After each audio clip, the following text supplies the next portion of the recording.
Good evening, everyone. Thank you so much for joining us at Loveworld USA News. I'm Joel Richard, and first, a quick look at the top stories this evening. DOJ charges suspect in Charlotte light rail killing. FBI continues investigation. Michigan judge dismisses charges against 15 in 2020 alternate electors case. And ICE launches Operation Midway Blitz in Chicago, targets criminal illegal immigrants after tragic death of Illinois woman. Cuomo meets Manhattan business leaders as Mamdani leads NYC mayoral poll. And the Labor Department revises job growth downward by a 911,000 and benchmark update. And now to the news. The Department of Justice has charged the Carlos de Juan Brown Jr. with one count of committing an act causing death on a mass transportation system in connection with the August 22nd stabbing to death of 23-year-old Ukrainian refugee Irina Sarutska aboard a Charlotte light rail train. Brown had already been charged in state court with first-degree murder. Attorney General Pam Bondi said federal prosecutors will seek the maximum penalty and described Brown as a repeat violent offender. FBI Director Kash Patel called the attack a disgraceful act and said the Bureau joined the investigation immediately. FBI Charlotte Special Agent in charge, James C. Bernarco Jr., said the federal charge aims to bring a measure of justice to the victim's family. Court documents state surveillance footage shows Brown producing a folding knife and stabbing Zarutska 3 times on an LYNX Blue Line. Police described the attack as seemingly unprovoked. Records show Brown had prior convictions, including larceny and breaking and entering in 2013 and a 2015 conviction for robbery with a dangerous weapon, for which he served more than 6 years before his 2020 release and 2021 parole end. He had 14 arrests over the years and was not under state supervision at the time of the incident. Now, according to her obituary, Zarutska fled Ukraine in 2022 and was working at a local pizzeria in Charlotte. In other news, District Court Judge Kristen D. Simmons has dismissed criminal charges against 15 Michigan Republicans accused of attempting to certify Donald Trump as the state's 2020 winner. Simmons said the case turned on intent and found insufficient evidence that the defendants intended to defraud, noting they seriously believe there were election problems and were seeking redress. Michigan Attorney General Dennis Nessel brought the case more than 2 years ago, charging each defendant with 8 counts, including forgery and conspiracy to commit election forgery, offenses carrying up to 14 years in prison. Investigators said the group met at Michigan GOP headquarters in December 2020 and cited documents asserting that they were the state's duly elected and qualified electors. Joe Biden won Michigan by nearly 155,000 votes, a result earlier affirmed by a GOP-led state Senate review in 2021. Now, in explaining her decision, Simmons cited the public nature of the meeting and also the document's form, noting it did not claim to be an official state certificate, did not include a certificate of vote, and did not attempt to forge the governor's signature or use a fake seal. The judge said some defendants had contact with the Trump campaign, but concluded their actions reflected a petition for redress to lawmakers rather than an effort to deceive. One defendant had charges dropped in 2023 after agreeing to cooperate. The remaining defendants pleaded not guilty. Now, supporters of the defendants cheered the ruling. Nessel called the decision disappointing and said her office is considering an appeal, which, under Michigan law, would focus on whether the judge abused her discretion after hearing the evidence. Prosecutors in Nevada, Georgia, Wisconsin, and Arizona have filed similar cases, which remain tied up in procedural and appellate steps. Watch this. Talking about 16 people who conspired to nullify the votes of the other 2,649,851 voters who happened to disagree with them. The evidence was clear. They lied, they knew they lied, and they tried to steal the votes of millions of Michiganders. And if they can get away with this, well, what can't they get away with next? This was, in my belief, a coordinated attempt to overturn the will of the American people and reinstate Donald Trump as president. U.S. ICE has launched Operation Midway Blitz in Chicago, arresting multiple criminal illegal immigrants in a crackdown aimed at removing repeat offenders from American streets. During their operation, ICE agents detained a Mexican national with a federal criminal arrest warrant for multiple felony re-entries into the United States. Now, the individual, previously deported twice, resisted arrest by trying to escape into his vehicle before being pulled out by agents. He faces federal prosecution and potential prison time before another deportation. The operation also led to the arrest of a 43-year-old Mexican national who was convicted last year of forcibly sexually assaulting a child under 13. ICE Deputy Director Madison Sheehan said the initiative targets the worst of the worst, stressing that pushback from Democratic leadership will not deter enforcement. The Department of Homeland Security said the crackdown is being conducted in honor of 20-year-old Katie Abraham, who was killed in Illinois earlier this year when an illegal immigrant from Guatemala caused a drunk driving crash. Her father, Joe Abraham, urged state leaders to work with President Donald Trump's administration to strengthen enforcement, saying, "My daughter was taken. We are separated. I will never see her again. She got death. I got a life sentence." Let's take a look. Operation Midway Blitz. It will target undocumented immigrants with criminal records in Chicago and throughout the state of Illinois. The department says that this is in honor of Katie Abraham, a Glenview native who was killed in a drunk driving incident, hit and run, that was caused by an illegal immigrant. That crash happened in Urbana, Illinois last January.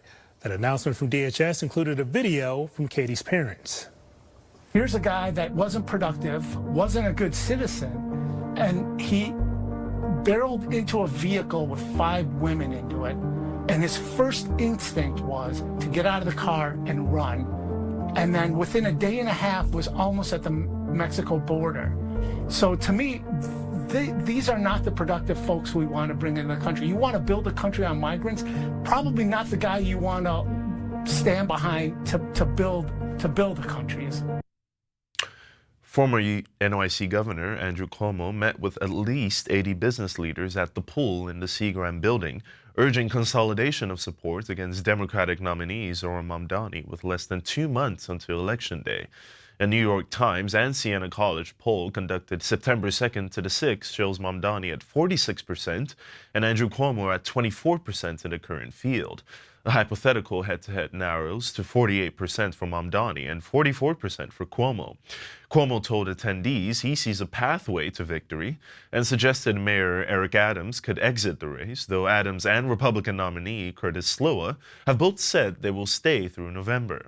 Cuomo downplayed the poll and said the contest will effectively become a 2-person race with Mamdani. Attendees described the meeting as focused on public safety, housing, and the economy. Mamdani's campaign responded that New York City is not for sale, calling him the candidate focused on affordability. The meeting followed reporting that advisors to President Donald Trump discussed potential administration roles for Adams and Sliwa if they left the race. Trump said a one-on-one race is needed and denied personally encouraging anyone to drop out. Senator Bernie Sanders urged supporters to elect Mamdani and criticized billionaire spending in the race. Business figures leaving the event voiced support for Cuomo's experience, while independent candidate Jim Walden exited the race last week and urged others to unite against Mamdani. Now, despite consolidation efforts, current polling shows Cuomo trailing in a multi-candidate field. Let's take a look. Months prior to the Democratic June primary. Now, the general election has raised eyebrows for some, with moneyed interest waiting for the field to narrow down to one candidate to challenge Mamdani. Now, meantime, Mayor Adams remains defiant in his belief that his administration is the right one to lead the city. Now, the mayor, in an interview with NJ Burkett, pushed aside rumors that he was being asked to step aside by the Trump administration following reports of possible job offers from the White House in an effort to clear a pathway for former Governor Andrew Cuomo. The mayor insisting he's in the race to win. The news will be back after this break. It's easy to set up, quick to start, and packed with value. Smarter streaming starts here with the Alpha TV Stick. Just plug and stream anytime, anywhere. Discover a curated lineup of content designed to inspire, live broadcasts and global events, inspirational films and series, children's programming, healing and teaching sessions, all on demand. With millions of downloads worldwide, the Alpha TV app is transforming lives across the globe. And now, we're on a mission to reach 1 billion downloads of the Alpha TV app, and you can be part of it. Join the global wave with 1 billion Alpha TV app downloads worldwide. Bring the higher life into every home. Order your Alpha TV stick today and experience smarter streaming. Alpha, the higher life is here. Welcome back. The U.S. Bureau of Labor Statistics has released a preliminary benchmark revision showing the economy added 911,000 fewer jobs between April 2024 and March 2025 than originally reported. The revision reflects more accurate state unemployment insurance records and business data, which are incorporated annually to correct for errors in monthly survey estimates. Now, the downward adjustments included 880,000 private sector jobs and 31,000 government jobs. Sectors hit hardest were trade, transportation, and utilities, which lost a combined 226,000 jobs. Leisure and hospitality cut by 176,000, and professional and business services lowered by 158,000. Manufacturing fell by 95,000 jobs, construction by 29,000, and education and health services by 35,000. The revision reduced overall job growth by 0.6%, a sharp contrast to the past decade's average revisions that typically increase employment by 0.2%. Last year's benchmark also showed a major reduction, initially by 818,000 jobs, later finalized at 589,000. Now, economists noted that average monthly job gains dropped from 147,000 to just 71,000 over the revised period. The weaker data follows President Donald Trump's removal of former BLS Commissioner Erica McIntyre, whom he accused of politically manipulating labor reports before the 2024 election. Now, despite the revision, markets still anticipate the Federal Reserve will begin cutting interest rates next week, with odds for a 25 basis point cut rising to 92%, according to the CME FedWatch. Watch this.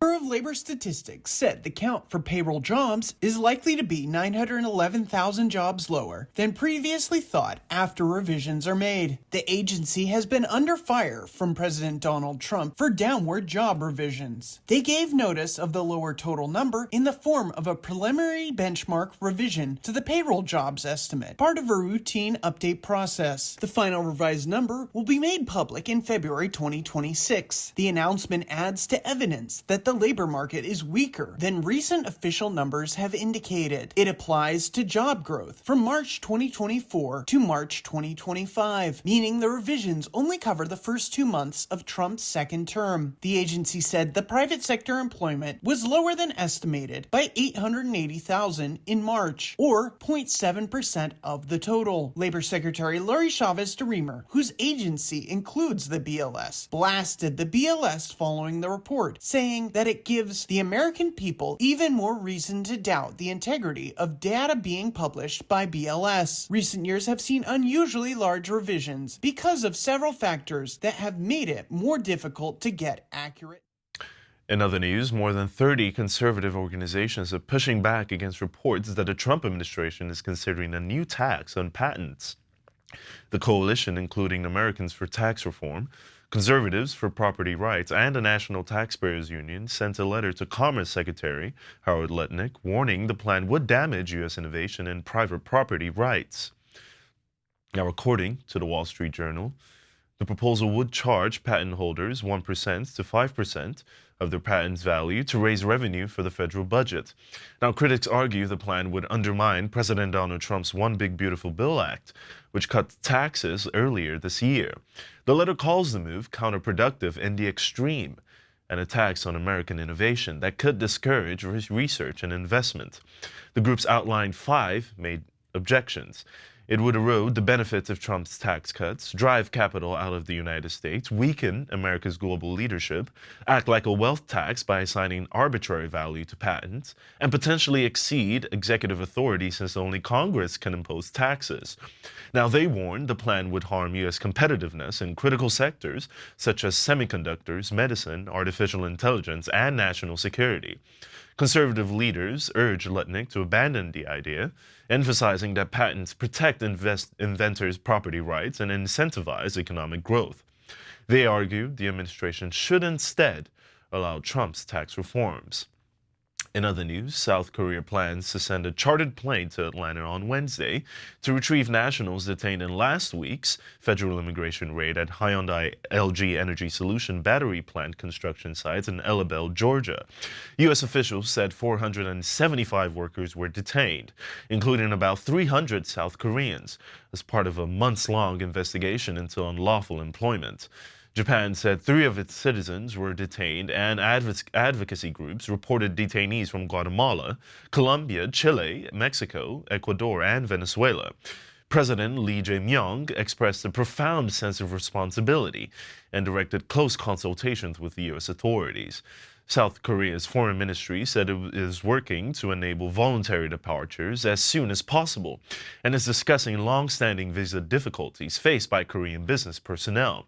Now, a Korean Air spokesperson confirmed the charter timing, noting the flights will arrive in the United States the same day it departs due to time zones. Companies involved said many detainees were not direct Hyundai employees. LG Energy Solution said 47 of its employees and roughly 250 partner company workers were detained, that it had paused most U.S. business trips, and that the Georgia site has been shut down since the raid. Sarah Park of the Korean-American Coalition said the project required specialized technicians and argued visa supply did not match urgent operational needs. U.S. officials said those detained were working unlawfully. Attorney Charles Cook, representing several South Korean nationals, said some clients entered under the visa waiver program or on B-1 visas and may contest charges rather than accept voluntary departure, arguing they complied with permitted business activities. Seoul and Washington remain in talks as some detainees consider returning home while others explore legal options. Let's take a look.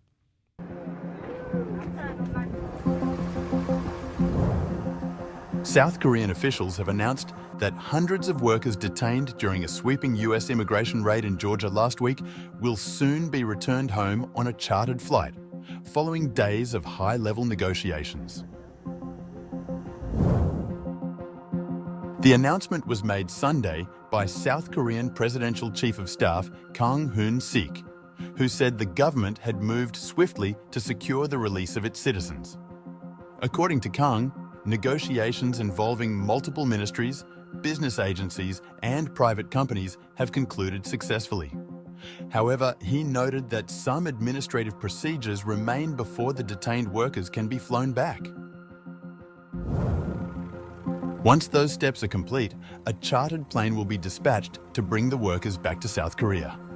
The workers were among 475 people detained Thursday during a large-scale immigration raid at the Hyundai Meta plant in Loveworld, Georgia, home to an electric vehicle battery facility jointly operated by South Korea's Hyundai and LG Energy Solution. Officials say approximately 300 of those detained are South Korean nationals.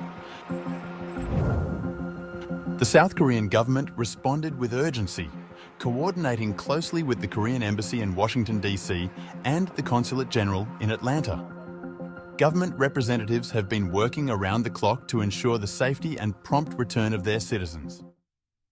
We'll be back with more news after this break. Stay with us. Pastor Chris in 1 Billion Homes Project is all about making sure the voice of our man of God, Pastor Chris Oyakhilome, arrives exactly when someone needs it the most. It's a global campaign to saturate the world with the gospel of our Lord Jesus like never before. The gospel is going to go into places that it never was before, into disciplines and areas that it never was before, and establish a higher way of life. Make a global impact today with your sponsorship of Pastor Chris in 1 Billion Homes Project. For every home you sponsor, you send the gospel where it's never gone.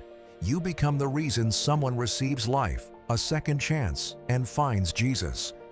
Through the dynamic Pastor Chris in 1 Billion Homes Project, we've been able to expand our global mission, touching more souls, more regions, and producing a wave of powerful testimonies from people whose lives have been forever changed. Your financial support as a Loveworld USA partner is not just generous, it's supernatural power for global impact. Let's keep sending the gospel into every home through the Pastor Chris in 1 Billion Homes Project. Sign up today and sponsor any of the following categories. It's time for you to give the right sacrifice, the right seed, because it's time for you to get the right harvest. You can sponsor Pastor Chris in 1 Billion Homes Project by calling or going on our website now. Sign up to be Pastor Chris in 1 Billion Homes Project partner today. God bless you.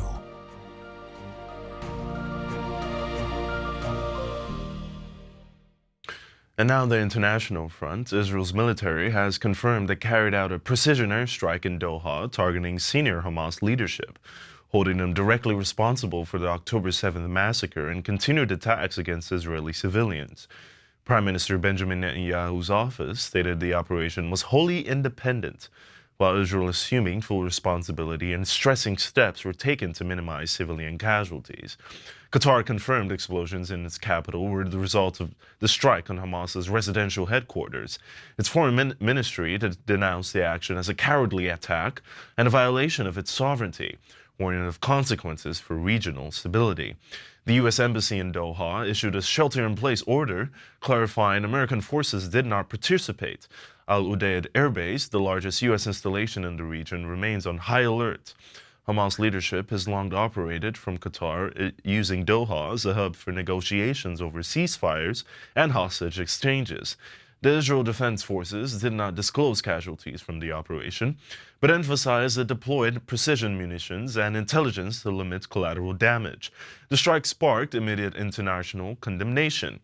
United Nations Secretary General Antonio Guterres, Saudi Crown Prince Mohammed bin Salman, and Iranian officials each denounced the attack as a violation of sovereignty and international law. Qatar pledged to launch investigations and warned Israel against further escalation. In more news, Ukrainian drones struck Russia's Black Sea city of Sochi overnight today, hours after President Vladimir Putin participated in a BRICS summit from his residence there. Russia's defense ministry reported intercepting 31 drones across multiple regions, including 15 over the Black Sea and 2 over Krasnodar Krai, the area where Sochi is located. Now, local governor Veniamin Kondratiev confirmed that one man was killed when drone fragments hit his car. 6 houses and a military monument sustained damage in the Andlerske district, according to Sochi's mayor. Russia's aviation agency temporarily suspended flights at Sochi International Airport as debris fell near the area. Putin's summer residence, Bocharovruche, is located 17 miles from the airport, though it remains unclear if he was present during the strikes. The residence, once used to host world leaders, including U.S. President George W. Bush, has reportedly been less occupied in recent years due to security concerns over drone attacks. Now, at the same time, Russia launched a large-scale strike against Ukraine, deploying 84 drones. Ukraine's Air Force said it intercepted most, but reported strikes across 10 regions. Ukrainian President Volodymyr Zelensky said at least 24 civilians were killed in Donetsk Oblast during a pension collection, while additional casualties were reported in Zaporizhia. Now, watch this. Ukraine launched a drone strike on the Russian resort city of Sochi early Tuesday, striking just hours after President Vladimir Putin hosted a high-profile BRICS summit in the same city. Russian authorities reported that air defenses were activated and claimed the attack caused only minor damage, but the timing and location of the strike carried heavy symbolic weight. Just before we end the news today, let's have a quick look at tomorrow's weather forecast.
And to end the news, let's have a quick recap of the top headlines. DOJ charges suspect in Charlotte light rail killing. FBI continues investigation. Michigan judge dismisses charges against 15 in 2020 alternate electors case. And ICE launches Operation Midway Blitz in Chicago, targets criminal illegal immigrants after tragic death of Illinois woman. Cuomo meets Manhattan business leaders as Mamdani leads NYC mayoral poll. And the Labor Department revises job growth downward by 911,000 in benchmark update. And that's all the news we have for you today. Join us at the same time tomorrow for more news. I'm Joel Richards, signing off. Good night, God bless you, and God bless the United States of America.